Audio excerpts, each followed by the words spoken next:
Hi friends, మీరు ఎప్పుడైనా ఆలోచించారా, మన భూమిపై ఎక్కువ చెట్లు ఉన్నాయా లేక ఆకాశంలో నక్షత్రాలు ఎక్కువ? ఈ రోజు మనం ఒక అద్భుతమైన విషయం తెలుసుకుందాం. తెలుసా, మన భూమిపై సుమారు 3 ట్రిలియన్ చెట్లు ఉన్నాయని శాస్త్రవేత్తలు అంచనా వేస్తున్నారు. అవును, 3 ట్రిలియన్. ఈ సంఖ్య ఎంత పెద్దదో ఊహించడం కష్టం కదా. ఇప్పుడు మన పాలపుంత గెలాక్సీ అంటే మిల్కీవేలో ఎన్ని నక్షత్రాలున్నాయో చూద్దాం. శాస్త్రవేత్తల అంచనా ప్రకారం అక్కడ 100 బిలియన్ నుండి 400 బిలియన్ నక్షత్రాలు ఉండవచ్చు. ఇప్పుడు ఆలోచించండి, 3 ట్రిలియన్ చెట్లు మన భూమిపై నిలబడి ఉన్నాయి, కానీ మిల్కీవేలో గరిష్టంగా 400 బిలియన్ నక్షత్రాలు మాత్రమే. అంటే మన భూమిపై చెట్లు మిల్కీవే నక్షత్రాల కంటే దాదాపు 7 నుండి 10 రెట్లు ఎక్కువ. ఇది నిజంగా ఆశ్చర్యకరం కదా.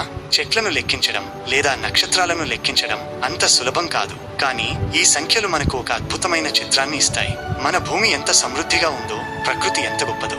ఇప్పుడు మీకు ఒక ప్రశ్న, ఈ చెట్లు నక్షత్రాల కంటే ఎక్కువగా ఉండటం మనకు ఏం చెబుతోంది? మన చుట్టూ ఉన్న పర్యావరణాన్ని మనం ఎంతగా కాపాడుకోవాలో కదా. ఒక చెట్టు నాటడం అంటే ఒక నక్షత్రాన్ని ఆకాశంలో జోడించినట్లే. మీరు ఇప్పటి వరకు ఎన్ని చెట్లు నాటారు? కామెంట్స్ లో చెప్పండి. Don't forget to like and subscribe.